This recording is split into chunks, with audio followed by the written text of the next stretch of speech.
صدری ویسر لی امری واحلل عقدۃ من لسانی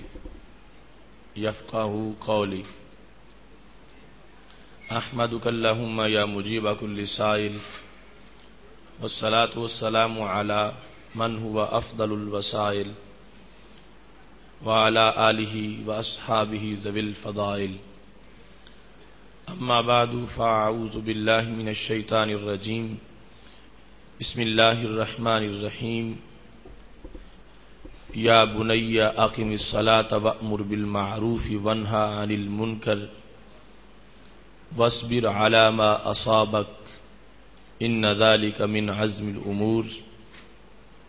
ولا تصائر خدک للناس ولا تمش فی الارض مرحا ان اللہ لا يحب كل مختال فخور صدق اللہ العظیم وصدق رسولہ النبی الکریم الامین ان اللہ وملائکتہ یصلون علی النبی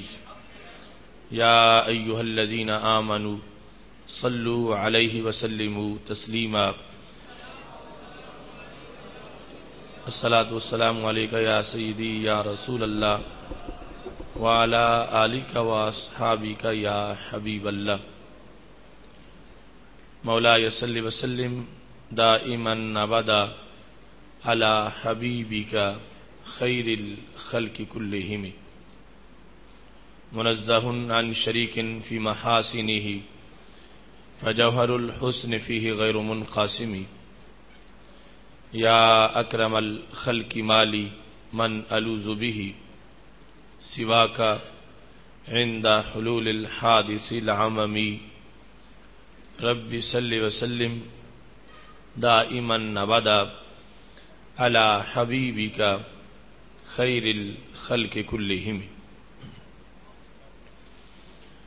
اللہ تبارک و تعالی جل جلالہ وعم نوالہ واتم برہانہ وعظم شانہ کی حمد و ثنا اور حضور رحمت عالم نور مجسم شفیع معظم فخر آدم و بنی آدم احمد مجتبی جناب محمد مصطفیٰ صلی اللہ علیہ وآلہ واصحابہ وبارک وسلم کے دربار گوہر بار میں ہدیہ درود و سلام عرض کرنے کے بعد وارثان منبر و محراب ارباب فکر و دانش نہایت ہی معزز و محتشم حضرات و خواتین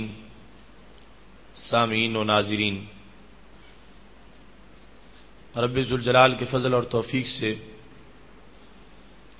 صراط مستقیم کے پرکیف پروگرام میں آج ہمارے درس قرآن مجید کا موضوع ہے تربیت اولاد۔ میری دعا ہے خالق کائنات جل جلالہ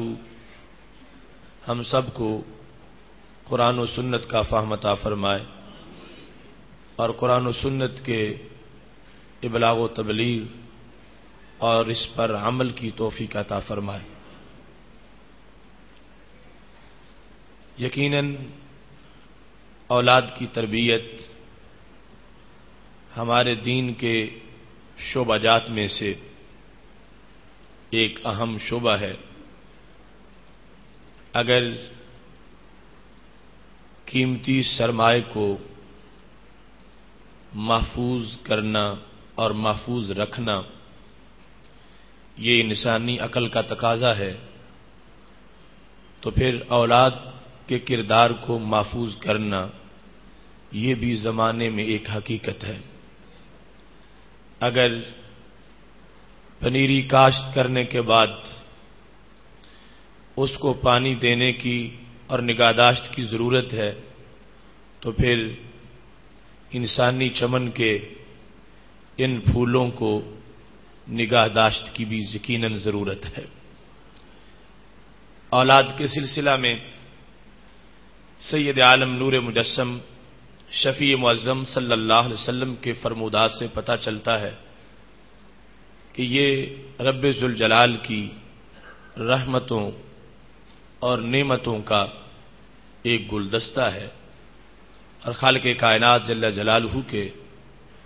خصوصی فضل اور اس کے کرم کا ایک حوالہ ہے۔ سید عالم صلی اللہ علیہ وسلم کا فرمان کشف الغمہ میں موجود ہے۔ ہمارے محبوب علیہ السلام ارشاد فرماتے ہیں اذا ولدت للرجل جاریہ، جب کسی انسان کے ہاں اس کے گھر میں بیٹی پیدا ہوتی ہے، بعث اللہ تعالی لہا ملائکہ، تو اس بیٹی کی ولادت پر رب ذوالجلال آسمانوں سے کچھ فرشتوں کو اس گھر میں اتارتا ہے۔ یزفون البرکہ، زفہ، وہ اس گھر میں برکت لے کے آتے ہیں، اس کو برکت کی سوغات دینے کے لیے فرشتے اترتے ہیں۔ وَيَقُولُونَ، اور کہتے ہیں، ضعیفۃ خرجت من ضعیف، ایک کمزور جس کا ظہور کمزور سے ہوا ہے، کمزور سی مخلوق ہے جو کمزور سے بہر آئی ہے، القیم علیہا معان الی یوم القیامہ، جو اس کی نگہداشت کرے گا، اس کے لیے نگران بنے گا، اس کی قیامت تک مدد کی جائے گی۔ وَإِذَا وُلِدَ لِلرَّجُلِ غلام، اور جب کسی انسان کے ہاں بچہ پیدا ہوتا ہے، اس کے گھر میں بچہ جنم لیتا ہے، بعث اللہ تعالی الیہ ملکا من السماء، اس گھر رب ذوالجلال آسمان سے فرشتے کو بھیجتا ہے۔ پہلے ملائکہ کا لفظ تھا، اب ملک کا لفظ ہے۔ پہلے کئی فرشتوں کا نزول تھا، اب ایک خصوصی فرشتہ اس گھر میں آتا ہے۔ فقبل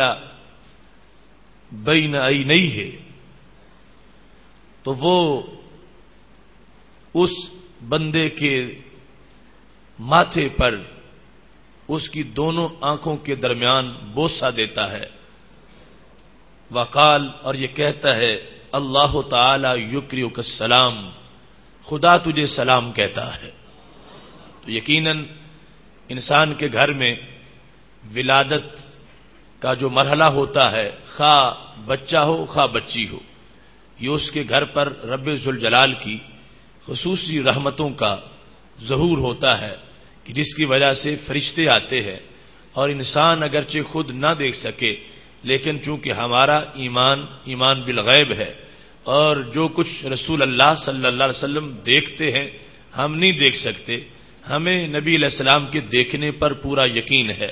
اور جو وہ فرماتے ہیں اس کے بارے میں ہم یقین کامل رکھنے والے ہیں۔ سید عالم نور مجسم شفیع معظم صلی اللہ علیہ وسلم کا یہ فرمان بھی یقیناً اولاد کے لحاظ سے بڑا اہم ہے۔ جس وقت میرے محبوب علیہ السلام نے فرمایا، سنن ابی داؤد میں یہ حدیث شریف موجود ہے، تزوج الودود الولود، تم اس خاتون سے شادی کرو جو ودود ہو اور ولود ہو۔ ودود کا معنی ہے جو الفت کرنے والی ہو، اور ولود کا معنی ہے کہ جس کے ہاں بچے زیادہ پیدا ہونے والے ہوں۔ تم اس خاتون سے شادی کرو، انی مکاثرم بکم الامم، اس واسطے کہ میں تمہاری وجہ سے دیگر امتوں کے مقابلے میں فخر کروں گا کہ میری امت کے افراد زیادہ ہیں۔ تو سید عالم نور مجسم شفیع معظم صلی اللہ علیہ وسلم کے اس فرمان سے بھی پتہ چلتا ہے کہ انسان کا صاحب اولاد ہونا یہ اس کی مستقل شان ہے، اور پھر اس کا کثیر العیال ہونا یہ بھی اس کا کوئی عیب نہیں ہے، بلکہ اس کا امت کی کاؤنٹنگ میں بڑا حصہ ہے کہ جس کے گھر بچے زیادہ ہیں۔ اور یہ جو فرمایا ہے کہ اس خاتون سے شادی کرو جو کہ ولود ہو، تو اس کا مطلب یہ تھا کہ یعنی اس کے رشتہ دار خاتون کی جو رشتہ دار خواتین ہیں ان کی اولاد سے تمہیں پتہ چل سکتا ہے، اس کی ہمشیرگان کے لحاظ سے، اس کی پھوپھیوں کے لحاظ سے، اس کی خالاؤں کے لحاظ سے، تو اس بنیاد پر یعنی رشتہ کے وقت یہ بھی دیکھو کہ وہ ولود ہے، تو ولود ہونا اس کا ایک مستقل اس کی شان ہے اور اس کی خصوصیت ہے۔ لہذا آج اس سلسلہ میں جو فیملی پلاننگ کے ذریعے ایک امت کے اندر فتنہ پیدا کیا جا رہا ہے، اس کو بھی روکنا چاہیے کہ یہ کوئی عیب نہیں خاتون کے ہاں کہ اس کو بیماری قرار دے کر اس کے لیے ایسا بانجپن پیدا کر دیا جائے، بلکہ یہ تو اس کی شان ہے۔ اور یہ سید عالم نور مجسم شفیع معظم صلی اللہ علیہ وسلم کی ایک ترجیح ہے ان گھرانوں کے لیے کہ ایک وہ گھرانہ ہے کہ جس میں کوئی اولاد نہیں ہے اور دوسرے میں اولاد ہے، اور جو پھر کثیر الاولاد ہے، تو میرے محبوب علیہ السلام فرمانے لگے کہ میں امم کے مقابلے میں کثرت ظاہر کرنے والا ہوں، لہذا سید عالم صلی اللہ علیہ وسلم کو اولاد کے سلسلہ میں اپنی امت کے ساتھ مستقل ایک پیار ہے، تو اس واسطے آپ چاہتے ہیں اولاد ہو تو پھر اس کی تربیت کی جائے، وہ معاشرے کے لیے بوجھ نہ بنے، وہ سوسائٹی کا کوئی ناسور نہ بن جائیں، وہ اس انداز میں ان کی تربیت ہو کہ وہ چلتے پھرتے فرشتے محسوس ہوں، اور اس قدر سوسائٹی میں اس اولاد کا حسن پیدا ہو جائے کہ جب وہ انسان جس کے وہ بچے ہیں یا بچیاں ہیں وہ دنیا سے جا رہا ہو یا ان بچوں کی ماں دنیا سے جا رہی ہو تو فرشتے اس کو مبارکباد دے رہے ہوں، اس کی روح کا استقبال کیا جا رہا ہو کہ یہ وہ ہے کہ جس نے ملت کو حسین کردار والے پھول عطا کیے ہیں۔ اس واسطے اولاد کی تربیت کا شعبہ یہ بالخصوص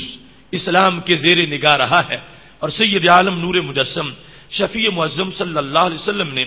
اس سلسلہ میں مستقل ابواب اپنی امت کو عطا فرمائے ہیں۔ جہاں تک اس بات کا تعلق ہے کہ والدین کی تربیت کی تاثیر کتنی ہے، تو اس کے لیے صرف ایک حدیث شریف ہی کافی ہے کہ جس میں میرے محبوب علیہ السلام نے فرمایا ہے کل مولود یولد علی الفطرہ ابواہ یحودانی او ینصرانی او یمجسانی، اولاد پر جو والدین کے اثرات ہیں، ایک تو اس لحاظ سے کہ وہ اولاد انہی سے پیدا ہوئی، وہ اثرات یقیناً ہیں، لیکن بالخصوص والدین کی صحبت کا جو اولاد پر اثر ہے اور والدین کی کمپنی کا جو اولاد پر اثر ہے، اس کو بیان کرتے ہوئے میرے نبی علیہ السلام نے واضح کیا کہ اگر والدین کا اپنا اخلاق اچھا ہے تو اولاد پر یقیناً اثرات مرتب ہوں گے، اگر ان کے اپنے اعتبار اچھے ہیں تو جو ان کے زیر سایہ پھول کھل رہے ہیں ان میں بھی وہ خوشبو موجود ہوگی، اگر ان کا اپنا عقیدہ صحیح ہے تو یقیناً ان کی اولاد پر بھی اس کے اثرات مرتب ہوں گے، اور اگر ان کا کردار اچھا نہیں ہے، ان کے اطوار اچھے نہیں ہیں، گفتار اچھی نہیں ہے، یا ان کے عقائد اچھے نہیں ہیں، اعمال اچھے نہیں ہیں، تو یقیناً یہ اثرات بد بھی اس کی اولاد پر ضرور منتقل ہو جائیں گے۔ اس واسطے والدین کی تربیت یقیناً ایک گہرا اثر رکھتی ہے اولاد کے اوپر، اور اس سلسلہ میں والدین کو پہلے اپنا کردار اچھا رکھنا چاہیے تاکہ ان کی وجہ سے بہو خود بخود ایک ایسا سلسلہ پیدا ہو جائے کہ بغیر کوئی تقوی کلاس لگانے کے ان کے پاس بیٹھنے والے، اٹھنے والے، ان کے ساتھ بولنے چالنے والے وہ فرزند، وہ بیٹے اور بیٹیاں خود بخود ان کی تربیت کے اندر ایسے اثرات مرتب ہو جائیں کہ وہ واقعی اپنے والدین کے حقیقی معنوں میں وارث بن جائے۔ تو میرے محبوب علیہ السلام کا فرمان ہے کل مولود یولد علی الفطرہ، ہر بچہ فطرت پہ پیدا ہوتا ہے، کوئی بچہ پہلے دن برا نہیں ہوتا، اور کسی بچے کا دل گندا نہیں ہوتا، اور کسی کو بھی خالق کائنات دھندلا شیشہ عطا نہیں کرتا۔ اللہ اپنی طرف سے ہر بچے کو اتنا چمکتا دل دیتا ہے کہ اگر اس چمک کو محفوظ رکھا جائے تو وہی کل زمانے کا غوث بن جائے، وہی مصلح ہو، وہی زمانے کا انقلابی ہو، وہی زمانے کا سب سے بڑا کردار ہو۔ لیکن پھر کیا ہوتا ہے، میرے محبوب علیہ السلام فرماتے ہیں ابواہ یحودانی، اس کو اگر یہودی بناتے ہیں تو اس کے والدین بناتے ہیں، اور ینصرانی، اگر اس بچے کو بعد میں عیسائی بناتے ہیں تو اس کے والدین بناتے ہیں، اور یمجسانی، اگر اس کو مجوسی بناتے ہیں تو اس کے والدین بناتے ہیں۔ اللہ فرماتا ہے میں اس کو مجوسی پیدا نہیں کرتا، میں اس کو عیسائی پیدا نہیں کرتا، میں اس کو یہودی پیدا نہیں کرتا، میں تو اس کو فطرت اسلام پہ پیدا کرتا ہوں، فطرت پر اس کو پیدا کرتا ہوں۔ اس کے بعد نبی علیہ السلام یہ اس کی وضاحت کر رہے ہیں کہ یہ سب سے پہلی کمپنی ہے بچے کے لیے اس کے والدین کی کمپنی. بعد میں دوست آئیں گے, بعد میں محلے والے آئیں گے, تو والدین کا سب سے بنیادی کردار ہے. اگر یہاں پر والدین نے اس کے ساتھ اپنے جو حسن کردار کو پیش نہیں کیا تو وہ یقیناً بچہ برا ہو جائے گا. جب وہ روزانہ اپنے والد کے وہ منصوبے سنے گا کہ رات چوری کرنی ہے اور فلاں جگہ پہنچنا ہے, تو یقیناً بچے کے دل پر بھی چوری کے اثرات مرتب ہوں گے اور وہ بھی مستقبل میں بڑی چوریوں کی منصوبہ بندی کرے گا. اور اگر وہ رات کو عشاء کے بعد اپنے والد کی یہ گفتگو سنتا ہے کہ میں وقت پر سو جاؤں تاکہ وقت پہ اٹھ کے تہجد پڑھوں اور نوافل پڑھوں, تو اس میں بھی شوق پیدا ہوگا کہ جو کچھ میرا باپ کرتا ہے میں بھی کبھی اٹھوں اور میں بھی وہی کام کروں. اگر بیٹا چھوٹا سا ہے 3 سال کا 4 سال کا, وہ دیکھتا ہے کہ اس کے گھر میں مصلے بچھتے ہیں, اس کی امی بھی نماز پڑھتی ہے, اس کی بہنیں بھی نماز پڑھتی ہیں, گھر والے نماز پڑھتے ہیں, تو اس کو شوق پیدا ہوتا ہے. وہ بغیر کہنے کے سجدے میں پڑ جاتا ہے اور اس کو ایک ذوق برتا ہے. اس کی فطرت میں یہ نقش بن جاتا ہے کہ رب کے دربار میں جھکنا چاہیے. اور اگر اس کا گھر معاذ اللہ برائی کا اڈا ہے تو پھر اسی کے ساتھ وہ شروع سے ہی اس کے دل کے صفحے پر برے داغ لگنے شروع ہو جائیں گے. تو میرے محبوب علیہ الصلوۃ والسلام نے والدین کا کردار بنیادی طور پر اہم قرار دیا کہ جس وقت ستھرا ہوگا تو اولاد کا کردار ستھرا ہوگا, آگے جہان ستھرا ہو جائے گا, انقلاب آ جائے گا. اور اگر یہ کردار برا ہوگا, فرمایا ابواہ یحودانی ینصرانی اور یمجسانی, اس سے پتا چلا کہ واقعی بڑا گہرا اثر ہے والدین کے کردار کا. اور اگر کوئی انسان چاہتا ہے کہ اس کے بچے اچھے ہوں تو اسے پہلے اپنا کردار اچھا کرنا چاہیے. بچے اس کے یقیناً اس کے کردار کو دیکھتے ہوئے عمومی طریقے کے مطابق خود بخود اچھائی کو استعمال کر لیں گے. یہاں پر تیسرے نمبر پر اس بات کو دیکھنا ہے کہ تربیت اولاد کے اہم عناصر کیا ہے. تو تربیت اولاد کے اہم عناصر 3 ہیں. سب سے پہلے والدین اپنے اولاد کو سکھاتے وقت ان کو یہ پڑھائیں کہ سب سے پہلا حق تم پہ اللہ کا ہے, لہذا دنیا ناراض ہوتی ہے تو ہو جائے, تمہارا رب تم سے ناراض نہیں ہونا چاہیے. دنیا کا ناغہ ہوتا ہے تو ہو جائے, اللہ کے دربار کا ناغہ نہیں ہونا چاہیے. یہ تربیت کا بنیادی پہلو ہے کہ حقوق اللہ کو اجاگر کیا جائے اور اپنی اولاد کو بتایا جائے کہ تمہارا خالق رب ہے اور وہ روزانہ کھلاتا ہے پلاتا ہے, اس کا حق ہے کہ اس کو راضی رکھا جائے. تو حقوق کے لحاظ سے والدین اپنی اولاد کو یہ بتائیں کہ رب کا ہم سب پہ حق ہے اور اس حق کو سمجھنا بھی ہے اور اس کو پھر بجا لانے کے لیے پوری زندگی میں اس کا دھیان رکھنا ہے. دوسرے نمبر پر حقوق الرسول صلی اللہ علیہ وسلم ہے کہ والدین پر یہ فرض ہے کہ وہ اپنی اولاد کو بتائیں کہ ہم مومن ہیں, ہم مسلمان ہیں, اور ہم مسلمان اس لحاظ سے ہیں کہ ہم نے رب کو ایک مانا ہے اور حضرت محمد مصطفیٰ صلی اللہ علیہ وسلم کو اس رب کا رسول مانا ہے. لہذا اگرچہ ہم آج صدیوں بعد پیدا ہوئے ہیں مگر ہمارا ایمان اس وقت تک نہیں آ سکتا جب تک ہمارے دل کے اندر ساری کائنات سے زیادہ محبت اس ذات کے ساتھ نہیں ہو جاتی. جب ہم ان کو جب تک محبوب اعظم نہیں بنا لیتے ساری مخلوقات میں سے, اس وقت تک ہمارا ایمان کامل نہیں ہو سکے گا اور وہ آ ہی نہیں سکے گا. یہ دوسرا شعبہ ہے باقاعدہ حقوق کا کہ پہلے دن سے ان کو یہ بتایا جائے کہ یہ ذات گرامی بڑی محبوب ذات ہے کہ جن کی محبت رب کائنات کا ایک تحفہ ہے, لہذا ان کی محبت کو سامنے رکھتے ہوئے ان کی سنت کو اپنانا ہے اور پوری زندگی ان کے نقش قدم پہ گزارنی ہے. تیسرا شعبہ ہے حقوق العباد کا, یعنی نبی علیہ السلام کے بعد باقی تمام لوگوں کے حقوق, جس میں وہ اولاد کو اپنے حق بھی بتائے گا, اپنی زوجہ یعنی جو اس کی امی ہے اولاد کی ان کے حقوق بھی یہ سب کچھ بیان کرے گا, رشتہ داروں کے حقوق, خالاؤں اور چچوں کے حقوق, یہ سارے حقوق, محلے والوں کے حقوق, اساتذہ کے حقوق, یہ سارے حقوق جو ہے یہ بتانا آغاز ہی سے یہ والدین کا کام ہے تاکہ بچے کے لیے ایک سکیچ ذہن میں موجود ہو. جو نکلتا جائے آگے بڑھتا جائے اس کی سیرت میں نکھار آتا جائے اور چلتے چلتے جب وہ بلوغ کی عمر تک پہنچ چکا ہو تو اس نے اپنے شعبہ جات کے سارے سبق مکمل کر لیے ہوں. اس سلسلہ کے اندر چوتھی اہم بات جو ہے وہ ہے تربیت اولاد فرامین رسول صلی اللہ علیہ وسلم کی روشنی میں، اور بالخصوص یہاں سے ہمیں پہلے قرآنی اقتباس کو دیکھنا چاہیے کہ جہاں پر حضرت لقمان علیہ السلام جو اصح اقوال کے مطابق یعنی پیغمبر نہیں تھے لیکن بہت بڑے حکیم تھے، حکمت بھری ان کی باتیں تھیں، اور رب ذوالجلال نے ان کا کلام قرآن مجید میں آیات کی شکل میں بیان کیا ہے۔ وَإِذْ قَالَ لُقْمَانُ لِابْنِهِ وَهُوَ يَعِظُهُ يَا بُنَيَّ لَا تُشْرِكْ بِاللَّهِ إِنَّ الشِّرْكَ لَظُلْمٌ عَظِيمٌ۔ تو یہ اہم نصاب ہے والدین بچوں کو جو پڑھائیں، کہ حضرت لقمان اپنے بیٹے کو کہہ رہے تھے اس حال میں کہ ان کو نصیحت کر رہے تھے کہ اے میرے پیارے بیٹے، اللہ کے ساتھ کسی کو شریک نہ ٹھہرانا، اس واسطے کہ شرک بہت بڑا ظلم ہے۔ اور پھر انہوں نے دوسرے نمبر پر فرمایا یا بنیا انہا ان تک مثقال حبہ من خردل فتکن فی صخرہ او فی السماوات او فی الارض یاتی بہ اللہ، میرے بیٹے اگر رائی کے دانے کے برابر بھی کوئی چیز وہ پتھر میں ہو یا آسمانوں میں ہو یا زمین میں ہو، اللہ ضرور اس کو ظاہر کر دے گا۔ اگر وہ نیکی ہے تو نیکی کا ظہور ہو جائے گا، اگر وہ بدی ہے تو وہ ضرور سامنے آئے گی۔ اس واسطے اپنی زندگی گزارتے وقت اس چیز کو سامنے رکھو کہ سارا ایک دن حساب ہونا ہے اور ہر چیز سامنے آنی ہے۔ ان اللہ لطیف خبیر، بے شک رب ذوالجلال مہربانی بھی فرماتا ہے اور ہر چیز کی خبر رکھنے والا ہے۔ یا بنی اقیم الصلاۃ، اے میرے پیارے بیٹے تو نماز قائم کرنا، وامر بالمعروف اور لوگوں کو اچھائی کا حکم دینا، ونہا عن المنکر اور برائی سے روکنا، یعنی یہ شروع سے حق پرستوں کا راستہ رہا ہے،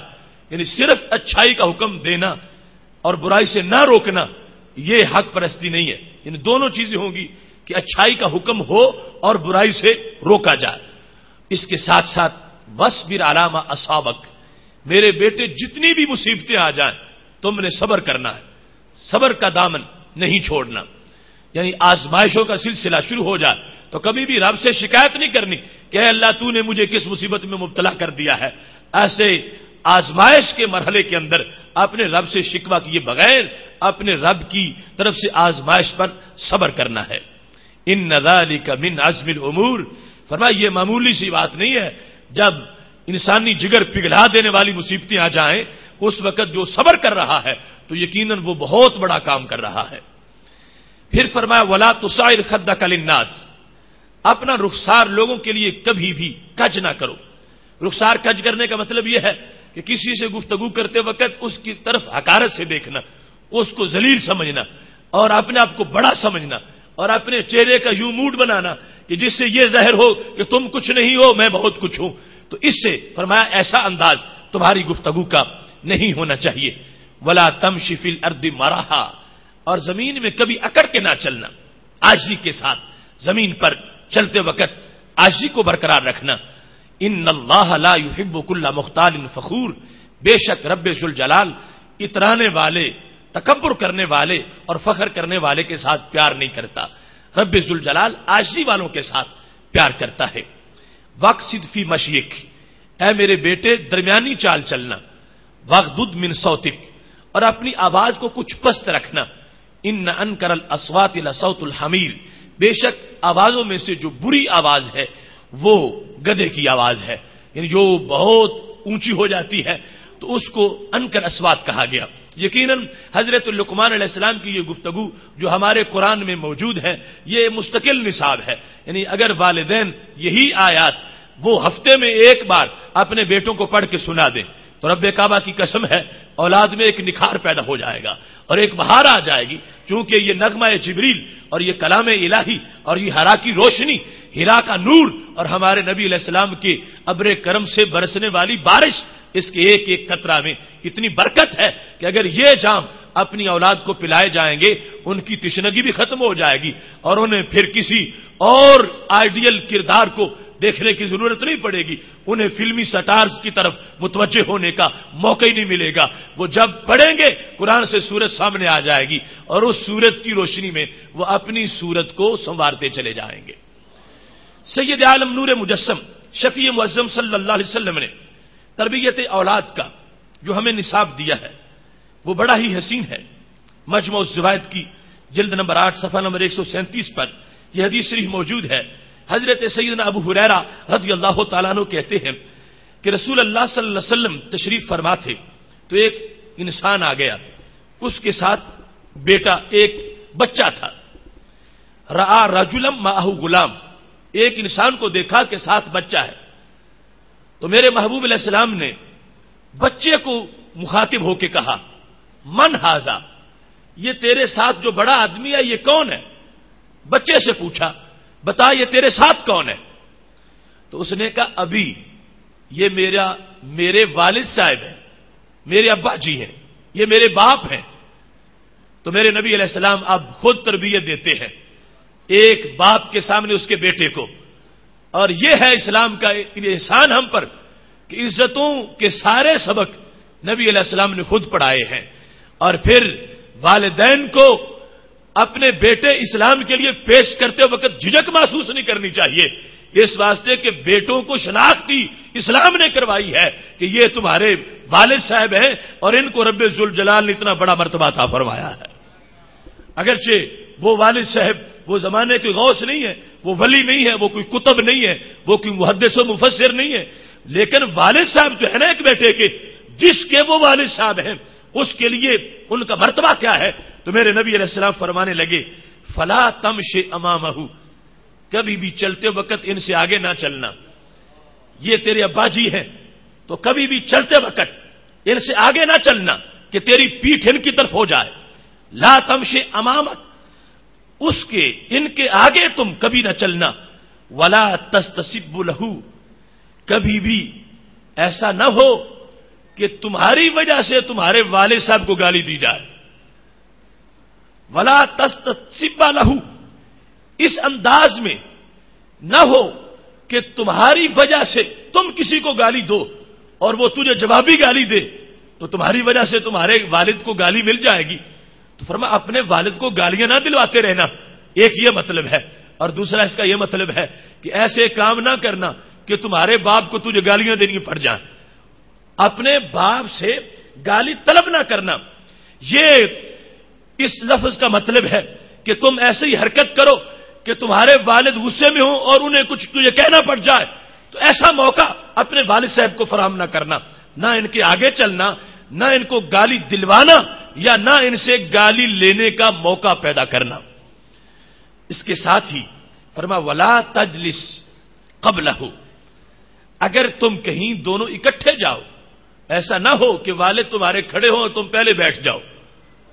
ان سے پہلے نہ بیٹھنا. اب کتنی حسین اور زرعی اصول ہے. یہ دنیا تک کا کوئی نظام ایسی تربیت اولاد کو والدین کے بارے میں نہیں دے سکتا جو تربیت ماہ مدینہ صلی اللہ علیہ وسلم نے عطا فرمائی ہے. فرمایا ان سے پہلے تم کبھی بھی نہ بیٹھنا. ولا تدعوہ باسمی, اور کبھی نام لے کے اپنے ابا جی کو نہ پکارنا, اپنے والد کا نام لے کے اس کو نہ بلانا. اب سید عالم نور مجسم شفیع معظم صلی اللہ علیہ وسلم نے جو اس بچے کو اصول دیا ہے تو مطلب یہ نہیں تھا کہ اسی تک محدود رہے, مطلب یہ تھا قیامت تک جتنی بھی میری امت ہے سارے بچوں کو یہ سبق پڑھایا جائے. اور ہم فہم دین کورس کو اپنے لیے رحمت سمجھتے ہیں کہ یہ دین اس کو بھی تو ظاہر کرنے کی ضرورت ہے. اگر یہ کتابوں کے پیٹ میں دفن رہے تو پھر ہماری زندگیوں میں انقلاب کیسے آئے گا؟ اگر اس کو ظاہر نہ کیا جائے, اجاگر نہ کیا جائے, تو پھر جو ہمارے لیے نبوت کا فیضان ہے وہ کیسے عام ہوگا؟ تو سید عالم نور مجسم شفیع معظم صلی اللہ علیہ وسلم کا یہ فرمودہ میں نے بحیثیت وکیل آپ کے سامنے پیش کیا ہے. لہذا اپنے بچوں کو جو اس وقت نہیں سن رہے ان کو مائیں بھی بتائیں, ان کو ان کے والدین یہ سبق دیں کہ تمہارا ایک نصاب ہے, وہ نصاب پہلی کلاس سے بھی پہلے ضروری ہے, اس نصاب کو پڑھو. اور یہ فرمان پھر ان کو بالکل اس طرح ذہن میں رکھا جائے. آج اس سلسلہ میں بھی کچھ غلط فہمی ہو جاتی ہے. مثال کے طور پر ہم یقیناً اپنے اساتذہ کا بھی ادب کرتے ہیں, اپنے مشائخ کا بھی ادب کرتے ہیں,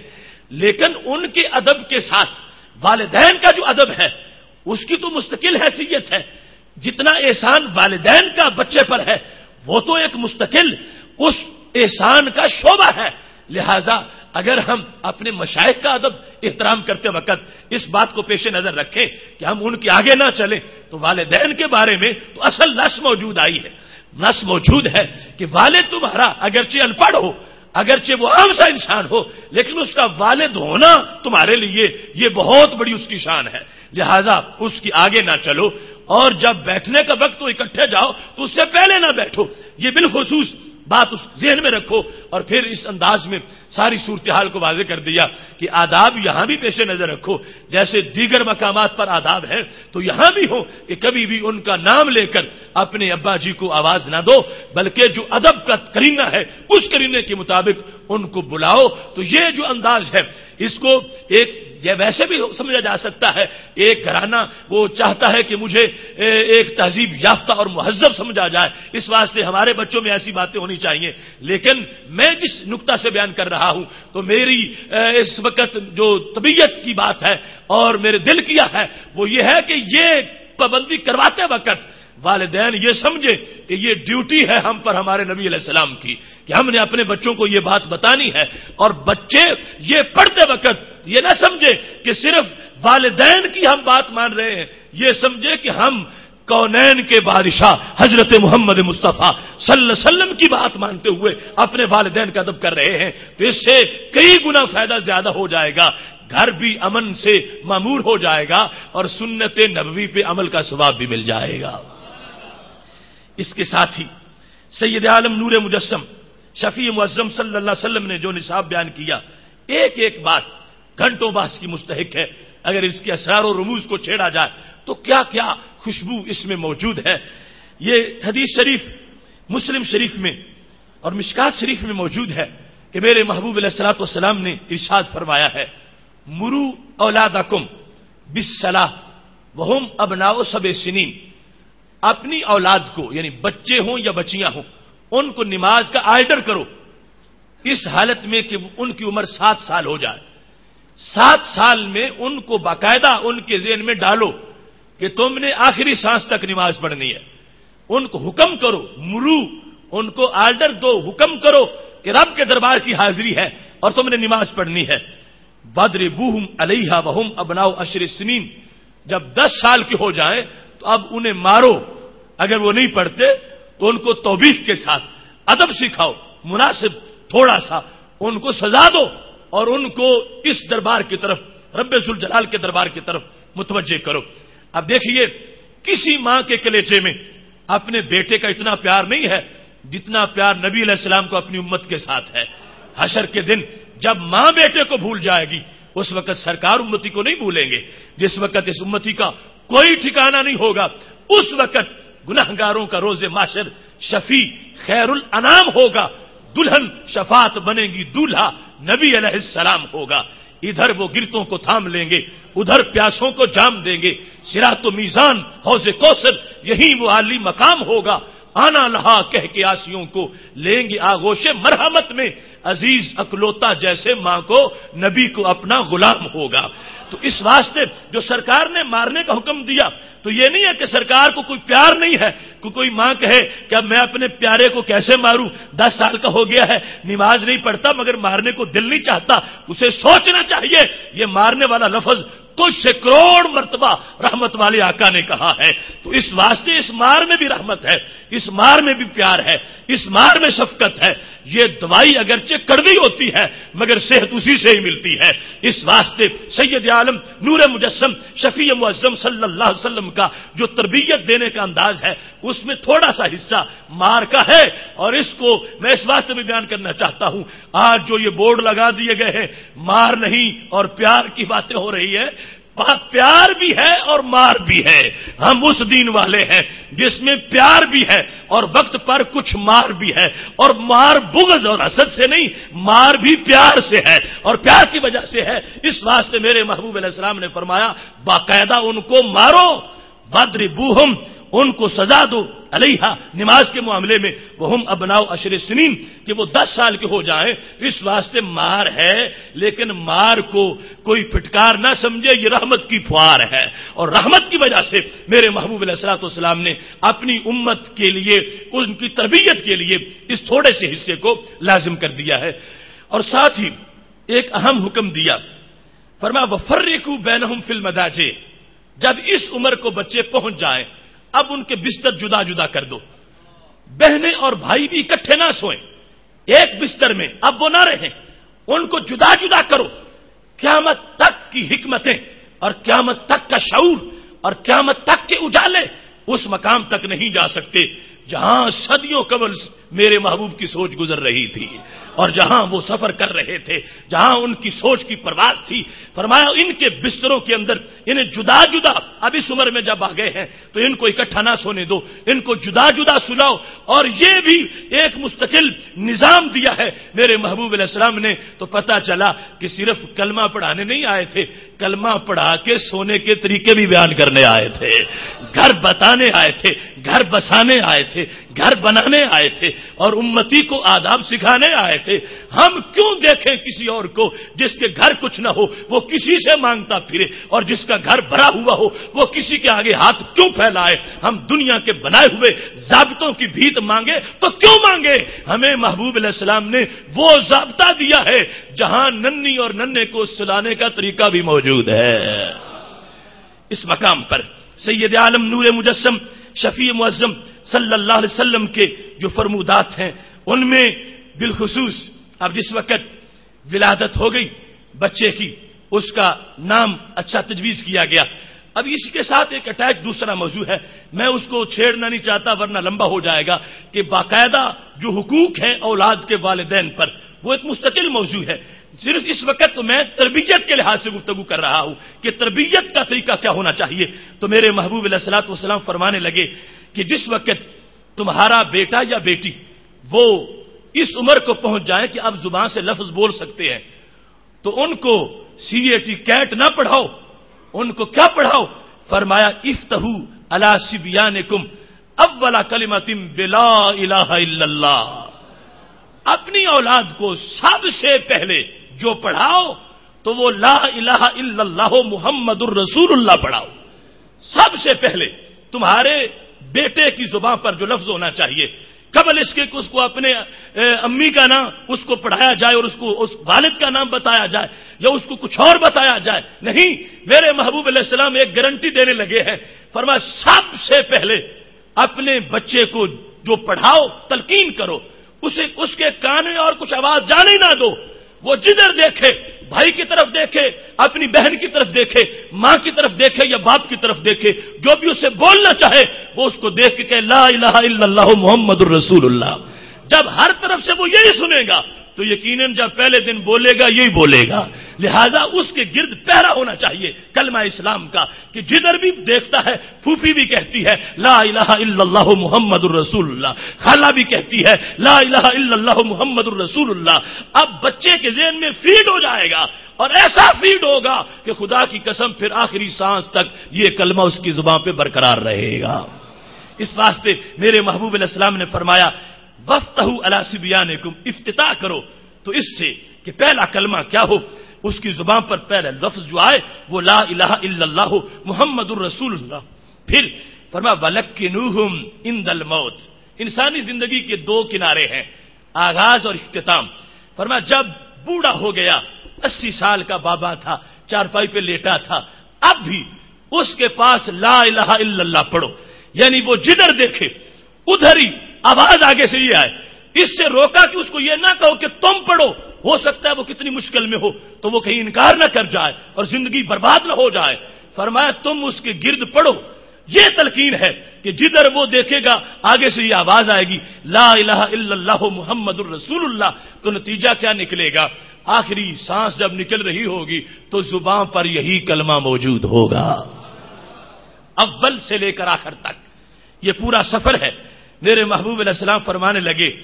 یہ اس کا آخری کلام ہونا چاہیے۔ ثم عاش الف سنۃ، اگر اس کی زندگی 1000 سال ہو، 1000 سال اس کی زندگی ہو، لیکن پہلی جو بات کی تھی وہ بھی یہی کلمہ تھا اور آخری جو کی ہے وہ بھی یہی کلمہ تھا، اگر ان دو حدود میں 1000 سال زندہ رہا اور گناہ بھی کرتا رہا، فرمایا ما سئل عن ذنب واحد 1000 سال کا ایک گناہ بھی اس سے نہیں پوچھا جائے گا. اگر وہ 1000 سال بھی درمیان میں زندگی پاتا ہے، یہ نہیں ہے کہ مستقل عادی بن جائے گناہوں کا، مطلب یہ کہ جو چھوٹے موٹے اس سے ہو گئے ہیں یہ کلمے کی برکت ہوگی. اگر افتتاح کلمے سے ہو چکا ہے اور یہ اہم موقع ہے، بعد میں افتتاح تو نہیں ہو سکے گا جب وہ 5 سال کا ہو جائے گا، 6 سال کا ہوگا اور کئی باتیں اس کے ریکارڈ میں آ چکی ہوگی اور کئی سٹوریاں پڑھ چکا ہوگا. اب لا الہ الا اللہ پڑھے گا تو وہ مرتبہ نہیں ہے جو پہلے دن کے کلام کا مرتبہ ہے. لہذا پہلا جملہ اس کی زبان سے جو نکلے تو وہ یہ کلمہ ہو اور آخری بھی یہ کلمہ ہو. تو میرے محبوب علیہ السلام فرماتے ہیں درمیان کی زندگی 1000 سال کی بھی ہو تو اللہ تبارک و تعالی قیامت کے دن اس جانبین کے کلمے کی برکت کو ساری زندگی پہ پھیلا دے گا اور اس کے کسی ایک گناہ کا بھی اس سے سوال نہیں کیا جائے گا. میرے محبوب علیہ الصلوۃ والسلام کے ان حسین فرمودات کے اندر کتنی روشنی ہے کہ اس وقت یہ تربیت دیتے وقت عملی زندگی کے اندر آپ نے خود متوجہ کیا کہ میری امت کے بیٹے اور بیٹیاں اپنے والدین کو کیا سمجھیں، اور اگر والدین ان سے کچھ لیتے ہیں تو یہ کماتے ہیں، والدین کھاتے ہیں،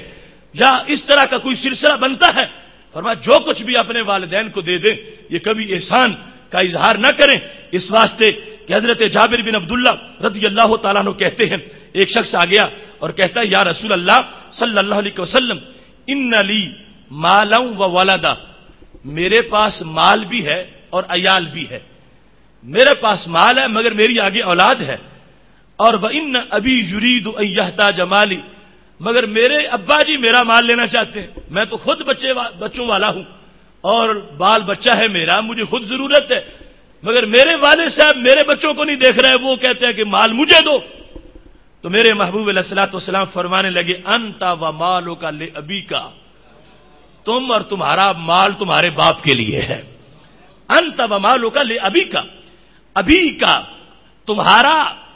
تمہارا مال اور تم، فرمایا جب تم اس کے ہو تو تمہارا مال بھی اس کا ہے. اس واسطے کوئی غصہ نہ کرو، اگر وہ چاہتے ہیں تو دے دو، اور یقیناً انہیں بھی خیال کرنا چاہیے کہ اس کے بھی چھوٹے چھوٹے بچے ہیں اور وہ بھی ایسے سخت دل تو نہیں ہوں گے کہ ان بچوں کا لقمہ چھین کے لے جائیں. لیکن میرے محبوب علیہ السلام نے جو قانون دیا ہے اس میں واضح کیا کہ اولاد کو یہ خیال کرنا ہوگا کہ اس کے والدین کا اس کے لیے کیا مقام ہے. اور یہ بات یقیناً بڑی اہم ہے کہ ایک شخص جب اپنے والدین کا لحاظ کرے گا تو اس کے بیٹے یقیناً اس کا لحاظ کریں گے، اس کا خیال کریں گے، اس کا ادب کریں گے. اور یہ مستقل فرمان ہے ہمارے محبوب علیہ السلام کا، الترغیب اور طبرانی میں موجود ہے. حضرت عبداللہ بن عمر رضی اللہ تعالیٰ عنہ کہتے ہیں کہ سید عالم صلی اللہ علیہ وسلم نے فرمایا ہے بروا اباکم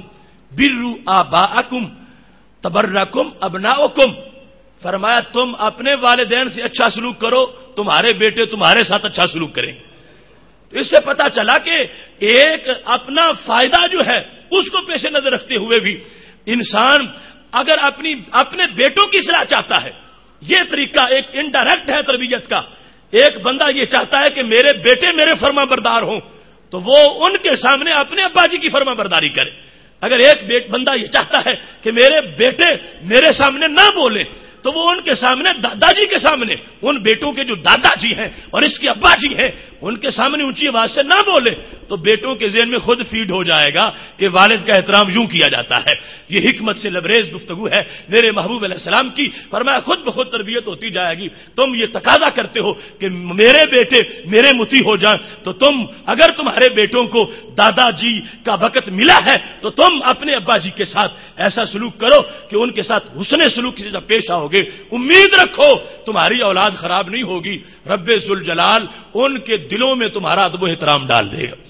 یہ وجہ ہے. اور اسی پر وہ کہاوت مشہور ہے کہ ایک شخص اپنے باپ کو اٹھا کے دریا میں پھینکنے جا رہا تھا، جب قریب پہنچا اور گرانا چاہتا تھا تو باپ جو اس نے کندھوں پہ اٹھایا ہوا تھا اس باپ نے بیٹے سے کہا بیٹے یہاں تو میں نے اپنا باپ گرایا تھا، مجھے کسی اور جگہ پہ گراؤ. تو اس بیٹے نے سمجھا اچھا میرے باپ نے بھی اپنا باپ گرایا تھا اور آج میں اپنا باپ گرانے آیا ہوں تو کل پھر میرے بیٹے مجھے گرانے آئیں گے. لہذا وہ وہیں سے اپنے والد کو گھر لے کے چلا گیا. اس کا ذہن روشن ہو گیا کہ یہ جو اپنے والد کے ساتھ برا سلوک کرتا ہے کل اس کے بیٹے بھی اس کے ساتھ وہی سلوک کرتے ہیں. اس واسطے یہ ایک تربیت کا انڈائریکٹ طریقہ ہے۔ اور یہاں پر جو دوسرا جملہ ہے میرے محبوب علیہ السلام کا، وہ بھی ہمارے آئلی زندگی کے ساتھ اور بالخصوص معاشرے کی تطہیر کے ساتھ اس کا بڑا تعلق ہے، اگرچہ اس وقت کے موضوع کے ساتھ نہیں ہے لیکن ہمارے دائمی موضوع کا حصہ ہے۔ فرما افو، خود پاک دامن بنو، تئفو نساؤکم، تمہاری عورتیں خود پاک دامن بن جائیں گی۔ افو، تم اپنی آنکھ تو بچاؤ، اپنے آپ کو تو پاک رکھو، اپنا کردار تو صحیح رکھو۔ تم یہ چاہتے ہو کہ ہماری عورتیں گھروں سے باہر نہ نکلیں اور ہماری خواتین جو ہیں پردے میں رہیں، اور ہماری خواتین جو ہیں وہ امور خانہ کے اندر وہ ہمارا احترام کریں اور کسی طرح کی عریانی فحاشی کا ارتکاب نہ کریں، تو میرے نبی علیہ السلام فرماتے ہیں یہ ان سے تقاضا کرنے سے پہلے جو میرا تجھ سے تقاضا وہ تو پورا کرو۔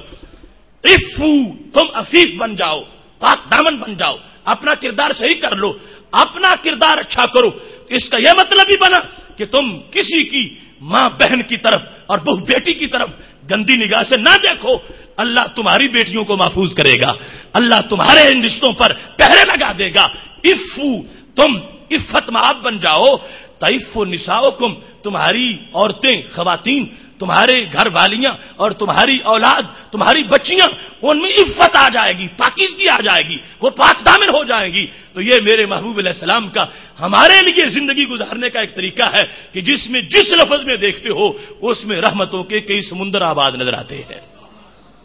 میرے محبوب علیہ الصلوۃ والسلام کا یہی طریقہ جو آپ نے دیا ہے، اس میں آپ نے بطور خاص ارشاد فرمایا علموا اولادکم القرآن، اپنی اولاد کو قرآن سکھاؤ، وحب نبیہ، اللہ کے نبی کی محبت سکھاؤ، اپنی اولاد کو سبق دو۔ اور پھر فرمایا علموا ابناکم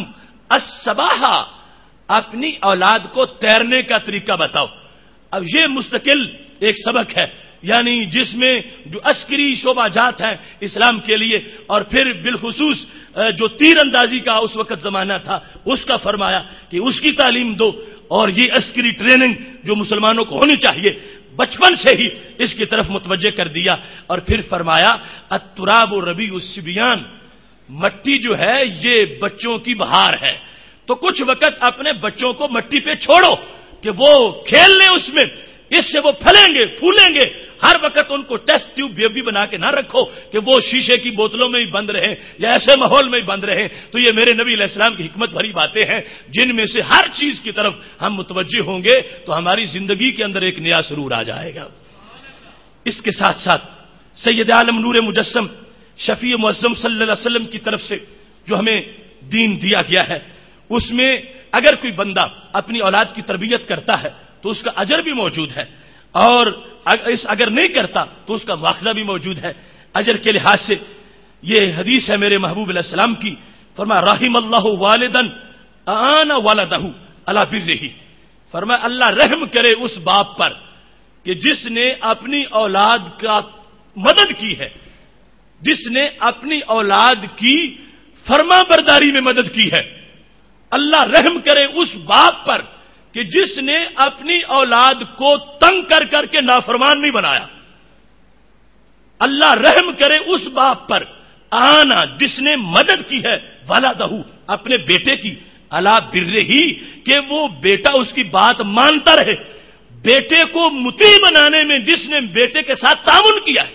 تو یہ بڑی گہری بات ہے، اس سے یہ بھی پتا چلا کہ والدین کے حقوق اور والدین کے ساتھ حسن سلوک یہ ساری چیزیں بڑی لازم ہیں، مگر والدین کو بھی اپنی اولاد کا لحاظ رکھنا چاہیے کہ وہ خواہ مخواہ ان کو اتنا ٹارچر نہ کریں کہ جس کی وجہ سے اولاد تنگ ہو جائے اور ان کے لیے اطاعت کرنا مشکل ہو جائے۔ میرے نبی علیہ السلام فرماتے ہیں وہ والد قابل رحم ہے، یہ اللہ کی طرف سے رحمتوں کا مستحق ہے کہ جس نے اپنی اولاد کو اس حال میں رکھا ہوا ہے کہ اولاد کو ان کی اطاعت کرنے میں کوئی حرج محسوس نہیں ہوتا اور کوئی تنگی محسوس نہیں ہوتی۔ فرمایا جو شخص اپنی اولاد کا یہ خیال رکھتا ہے کہ میری اولاد کہیں میرے کردار کی وجہ سے مجھ سے تنگ نہ ہو جائے، میرے محبوب علیہ السلام فرماتے ہیں میں دعا کرتا ہوں اللہ اس بندے کو رحمتوں کا تاج پہنا دے۔ اس سلسلہ میں اگر دوسرا پہلو آتا ہے مواخذہ بھی ہے، اور اس میں بھی بالخصوص تربیت کے لحاظ سے والدین سے ایک مواخذہ ہے۔ میرے محبوب علیہ الصلوۃ والسلام کا فرمان، اور اس کے بعد حضرت عبداللہ بن مبارک جو ہیں ان کے پاس ایک شخص آ گیا اور اپنی اولاد کی بڑی شکایتیں کرنے لگا کہ میرے بیٹے میری بات نہیں مانتے، میرا کہنا نہیں مانتے، وہ بڑے نافرمان ہو چکے ہیں۔ تو آپ نے ایک سوال کیا، فرمایا حل دعوتا الیہ، کیا کبھی ایسا ہوا کہ تم نے اپنے بیٹے کو بد دعا دی ہو، یعنی دعائیں نقصان دی ہو؟ ایسا کبھی ہوا کہ تم نے اس کے لیے کوئی ایسے لفظ بولے ہو سختی والے کہ جن سے رب ذوالجلال سے یہ مانگا گیا ہو کہ رب تمہارے بیٹوں کو تباہ و برباد کر دے؟ تو اس نے کہا نام، ہاں ایسا تو ہوا ہے۔ فرمایا انت افسدتہ، پھر وہ خراب نہیں ہوا، تو نے اس کو خراب کیا ہے، تیرے جملوں نے اس کو خراب کیا ہے، تیری وجہ سے وہ خراب ہوا ہے۔ اس واسطے جو طریقہ ہے نبوی، اس کے اندر یہ بھی چیزیں موجود ہیں اور ان کو بالخصوص پیش نظر رکھنا چاہیے۔ یہاں پر میرے محبوب علیہ الصلوۃ والسلام نے جو ہمیں حسن طریق دیا ہے اس میں یہ بھی ہے، من علم ابنہ القرآن نذرا غفر له ما تقدم من ذنبه وما تأخر۔ فرمایا جو بندہ اپنے بچے کو ناظرہ قرآن پڑھا دیتا ہے، باپ اپنے بیٹے کو، تو کیا ہوتا ہے؟ فرمایا بیٹا پڑھ گیا، یہ فائدہ ہو ہی گیا، لیکن باپ کے پڑھانے پر اللہ تعالیٰ اس کے پہلے پچھلے سارے گناہوں کو معاف فرما دے گا، جس نے نذرن اپنے اولاد کو قرآن مجید پڑھا دیا ہے۔ اسی سلسلہ میں وقت مختصر ہو رہا ہے، ایک اہم ہمارے پاس جو شاہد ہے اس بہترین ترتیب کا اور تربیت کا، اور بالخصوص اس سلسلہ میں خواتین اسلامی کو توجہ کے ساتھ یہ بات سننی چاہیے۔ امام ذہبی نے سیر اعلام النبلاء کے اندر اس کو ذکر کیا ہے۔ بہت بڑے امام ہوئے مدینہ شریف میں جن کو امام ربیہ رائی کہا جاتا ہے۔ امام ربیہ رائی جو ہیں ان کی ابا جی کا نام فروخ ہے۔ دور بنی امیہ تھا تو حضرت فروخ جہاد پہ نکل گئے، اور یہ زمانہ مسلسل جنگوں کا تھا، اور کئی سالوں تک ایسے مجاہدین جنگوں میں ہی رہتے تھے۔ اور یہ ایسا واقعہ تھا کہ حضرت فروخ جب گھر سے گئے تو ان کی اہلیہ بچے کی امید سے تھی، وہ گھر سے چلے گئے اور پیچھے بیٹے کی ولادت ہوئی، اور اس بیٹے کو ربیہ رائی کہا گیا۔ اتفاق یہ ہوا کہیں ایسا ان کو کوئی مسئلہ بن گیا، ویسے تو یہ دستور تھا فوجیوں کی چھٹیوں کے لحاظ سے کہ ضرور وقت پر ان کو واپس بھیجا جاتا تھا، لیکن یہ اتفاق سے 27 سال کے بعد واپس گھر آئے۔ 27 سال گزر چکے تھے جس وقت واپس فروخ اپنے گھر میں اپنے محلے کے پاس پہنچے تو بیٹا پیدا ہوا، بیٹا پڑھ گیا، بیٹا بڑا ہو گیا۔ 27 سال کا نوجوان امام ربیہ رائی دنیا میں مشہور ہو چکا تھا۔ جس وقت وہ فروخ اپنے گھر آئے، وہ راکب فرس، گھوڑے پر سوار ہیں، اور جاتے وقت انہوں نے اپنی بیوی کچھ رقم دی تھی، اور وہ 30,000 دینار تھے سونے کے، اور کہا تھا یہ سنبھال کے رکھنا، میں جب آؤں گا میں آپ سے لے لوں گا۔ خود چلے گئے، واپس آئے جب 27 سالوں کے بعد، گھوڑے پہ سوار ہے، اور مجاہدوں کا طریقہ تھا ہاتھ میں نیزہ تھا، اور آتے ہی نازل عن فرشہ ہی، گھر سے باہر گھوڑے پر سے اترے اور اپنے دروازے کو نیزہ مارا دروازہ کھولنے کے لیے۔ تو دروازہ جب کھلا تو اندر سے امام ربیہ باہر آ گئے۔ ربیہ جب باہر آئے تو آپ کہنے لگے یا عدو اللہ، اے خدا کے دشمن، تم پردے والے گھروں کا خیال نہیں رکھتے اور اس گھر میں داخل ہونا چاہتے ہو، پوچھے بغیر اندر آ رہے ہو، دروازے پہ دستک دی جاتی ہے، پوچھا جاتا ہے، اور پھر گھر میں داخل ہو سکتے ہو۔ تو یہ کہتے ہیں یا عدو اللہ۔ فروخ کہنے لگے ربیہ کو، خدا کے دشمن، تمہیں پتا نہیں کہ پردے والے گھروں میں غیر محرم نہیں آتے، تو میرے گھر میں کہاں سے آ گیا ہے؟ تو میرے گھر میں داخل ہے اور حرمت اور احترام والا گھر ہے، تجھے پتا ہی نہیں ہے کہ اسلامی گھروں کا ادب اور اس کا تقاضا کیا ہوتا ہے۔ اب دونوں کا جھگڑا ہو گیا اور گلی میں لوگ اکٹھے ہو گئے، اور اتفاق یہ تھا سارا محلہ ہی اب 27 سال ہو گئے تھے، کسی کو پتہ نہیں تھا کہ یہ فروخ ہے اور وہ آئے ہوئے ہیں۔ حضرت انس بن مالک، امام مالک مدینہ شریف میں، وہ بھی آ گئے، جھگڑا ہو رہا ہے۔ اتنے میں لوگوں نے کہا کہ آخر کوئی صلح صفائی کی بات کرو، معاملہ سمیٹو۔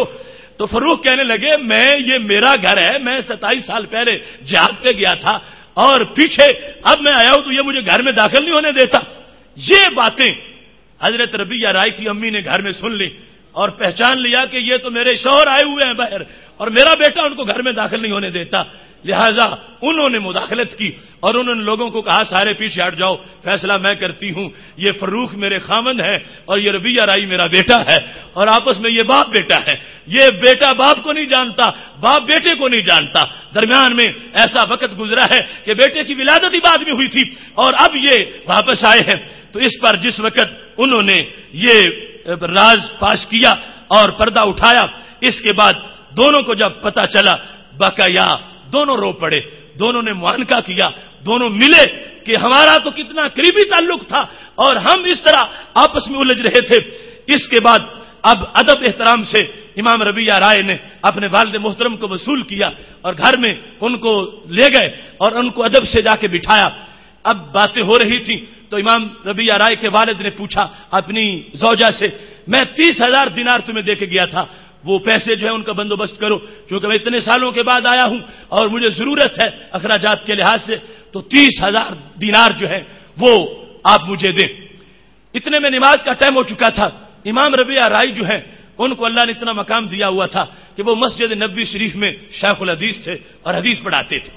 وہ والد صاحب کو گھر چھوڑ کے وہ چلے گئے اپنی کلاس میں، اور ایسی بڑی کلاس کہ جن میں امام مالک جیسے لوگ آ کے بیٹھے ہوئے تھے، اتنا بڑا مجمع لگا ہوا تھا مسجد نبوی شریف کے اندر، اور امام ربیہ رائے وہاں پہ ایک بہت بڑا تاج محدثین والا سر پہ تھا اور وہ وہاں پر بیٹھ کے حدیث پڑھا رہے تھے۔ جب ظہر کا ٹائم ہوا تو امام ربیہ رائے کی امی نے کہا اپنے خامد سے کہ نماز کا ٹائم ہو گیا ہے، آپ مسجد میں نماز پڑھ آئیں، وہ جو خزانہ تھا میں نے دفن کیا ہوا ہے، آپ آتے ہیں تو میں آپ کو پھر نکال کے دے دوں گی۔ امام ربیہ رائے کے والد جب پہنچے دیکھا مسجد میں ایک نور نگر بنا ہوا ہے، وہ تو مسجد نبوی شریف ویسے ہی نور نگر ہے، ہر ایک در و دیوار پہ مہر نے کی ہے جبی سائی، نگارے مسجد اقدس میں کب سونے کا پانی ہے۔ فاضل بریلوی کہتے ہیں کہ لوگ کہتے ہیں کہ مسجد نبوی میں سونے کے پانی کا نقش و نگار ہے، فرماتے ہیں سونا چاندی نہیں ہے، ہر دیوار پر اور ہر جگہ کہیں سورج ماتھا رگڑتا ہے، کہیں چاند ماتھا رگڑتا ہے، کچھ ڈالیاں سنہری ہو گئی ہیں اور کہیں چاندنی آ گئی ہے۔ تو یہ ویسے ہی نور نگر ہے، اس نور نگر میں ایک محدث ہے، زمانہ نگاہیں جھکا کے سامنے بیٹھا ہے اور بڑے بڑے بزرگ بڑی عمر کے لوگ ان کے سامنے گھٹنے ٹیک کے بیٹھے ہوئے ہیں اور وہ درمیان میں بیٹھے حدیث پڑھا رہے ہیں۔ جس وقت فروخ داخل ہوئے حیران رہ گئے، کہتے یہ اتنا بڑا استاذ کون ہے؟ ابھی پہلی ملاقات سے شناسائی بھی پوری نہیں ہو سکی تھی اور پھر ان کا انداز بدلا ہوا تھا، وہ اب اپنے گھر کی حالت میں نہیں تھے، وہ محدث تھے اور محدث کی صورت میں بیٹھے تھے، اور یہ بھی ضروری ہے کہ محدث کپڑے خوبصورت پہنے اور امامہ وقار والا ہو اور اس انداز میں وہ بیٹھ کے پڑھائے۔ امام ربیہ رائے کو ان کے ابا جی پھر پہچان نہ سکے اور لوگوں سے پوچھتے ہیں یہ زمانے کا اتنا بڑا امام جس کے سامنے اتنی شخصیات بیٹھی ہے اور حدیث پڑھا رہا ہے، یہ کون ہے؟ تو لوگوں نے کہا یہ تمہارا بیٹا ربیہ رائے ہے، یہ وہ حدیث پڑھا رہا ہے، یہ زمانے کا محدث بن چکا ہے، یہ بہت بڑا امام ہے۔ حیران رہ گئے فروخ اپنی قسمت پر کہ میں جانتا ہی نہیں تھا کہ ایسا بھی میرے گھر کے اندر نور موجود ہے اور اتنی چمک موجود ہے۔ جب نماز پڑھ کے واپس آئے تو آ کے اپنی بیوی سے کہتے ہیں میں قربان جاؤں ربیہ رائے کی عظمتوں پر کہ کس انداز میں اللہ نے اس کو مقام دیا ہے، اور میں حیران ہوں تمہاری محنت پر کہ میں 27 سال گھر میں داخل نہیں ہوا، یہ کردار ہے ربیہ کی امی تمہاری محنتوں کا اور تمہاری شفقتوں کا کہ تم نے تربیت کا حق ادا کر دیا ہے کہ میں اس گھر کو خالی چھوڑ کے گیا تھا، جب آیا ہوں تو اس میں بیٹا بھی ہے اور زمانے کا امام بھی ہے۔ اب دیکھیے عام خاتون ہوتی تو 30,000 دینار اس کو اپنے اللے تللے خرچوں میں لگا دیتی اور نہ بیٹے کی نگرانی ہوتی اور نہ کوئی کام ہوتا۔ عمومی طور پر آج جو لوگ روزگار کے لیے بیرون ملک رہتے ہیں ان کی اولادیں پیچھے خراب ہو جاتی ہیں، انہیں کوئی پتہ ہی نہیں ہوتا، کوئی حاصل ہی نہیں ہوتا، لیکن وہ کتنی روشن دماغ خاتون تھیں کہ جنہوں نے اپنے زوج کی 27 سالہ عدم موجودگی میں بھی اپنے بیٹے کا ٹائم ضائع نہیں ہونے دیا اور پھر اس تعلیم میں لگایا ہے کہ پوری دنیا اس وقت انگلیاں اٹھا کے یہ دیکھتی تھی کہ یہ زمانے کا امام ربیہ رائے جا رہا ہے۔ اب جس وقت حضرت ربیہ کے ابا جی نے بڑا ہی اپنے اچھے تاثرات کا اظہار کیا تو ربیہ کی امی کہنے لگی اب مجھے ایک بات کا جواب دو۔ کہنے لگی تم نے مسجد میں ایک منظر دیکھا اور اس کو دیکھ کے تم آئے ہو، میں اس وقت تم سے یہ پوچھنا چاہتی ہوں ایما احب الیکا 30,000 دینار اور ھذا الذی ھوا فیہ من الجاه، مجھے یہ بتاؤ تمہیں کیا چاہیے، 30,000 دینار چاہیے یا زمانے کا امام ربیہ چاہیے؟ کیا لینا چاہتے ہو؟ تو ربیہ کے ابا جی فروخ کہنے لگے 30,000 دینار کیا ہوتا ہے، اتنا بڑا امام تو کروڑوں میں بھی نہیں ملتا جو اللہ نے مجھے عطا فرمایا ہے۔ تو کہنے لگی پھر وہ 30,000 دینار تیرا میں نے ضائع نہیں کیا، میں نے خرچ کر کے تیرے بچے کو پڑھایا ہے، اور یہ میں نے کہا تھا کہ میں نے دفن کیا ہوا ہے کہ تم آتے ہو تو میں نکال کے دیتی ہوں، وہ 30,000 دینار میں نے اس کی تربیت پہ لگایا ہے، اس کو پڑھانے پہ لگایا ہے۔ اب حضرت فروخ نے رب کا شکر ادا کیا کہ میری زوجہ نے میرے ساتھ امانت کی ہے، دیانت کی ہے، اور خیانت نہیں کی کہ میرا پیسہ خرچ کیا ہے اور اس کو اس انداز میں خرچ کیا ہے کہ آج پورا زمانہ میرے بیٹے کی امامت کا منظر دیکھ رہا ہے۔ تو اس واسطے تربیت کے لحاظ سے ہمیں ان شواہد کو بھی سامنے رکھنا چاہیے۔ امام ذہبی نے اس کو ذکر کیا اور پھر کچھ مضمون کے لحاظ سے بہت بھی بیان کیا، لیکن اس کو مکمل طور پر انہوں نے ذکر کیا ہے۔ اور یہ میں سمجھتا ہوں ایک واقعہ اگر آج کی مسلم خاتون اپنے دل کے کسی گوشے میں محفوظ کر لیتی ہے اور یہ تڑپ رکھتی ہے کہ میں نے بھی اپنے بیٹے کو زمانے کا امام بنانا ہے، میں نے بھی دنیا کو ایک امام دینا ہے، میں نے بھی دنیا کو ایک فقیہ دینا ہے، ایک محدث دینا ہے، ایک مفسر دینا ہے،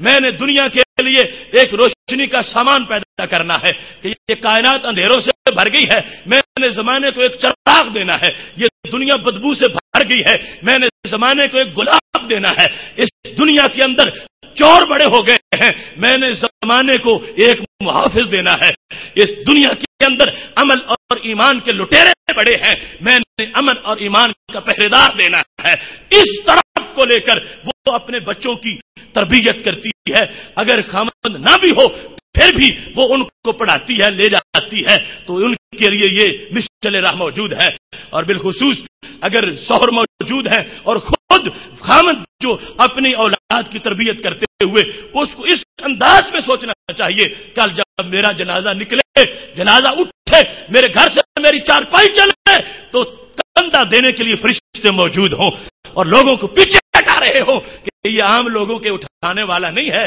یہ ایک محدث کا والد ہے، محدث کا باپ ہے۔ یہ اس انداز میں جس وقت ہم سوچتے ہیں تو یقیناً ایک انقلاب آنے والا ہے۔ اور اس سلسلہ میں والدین کی جو سختی ہے وہ بیٹوں کو اسے سختی نہیں کہنا چاہیے،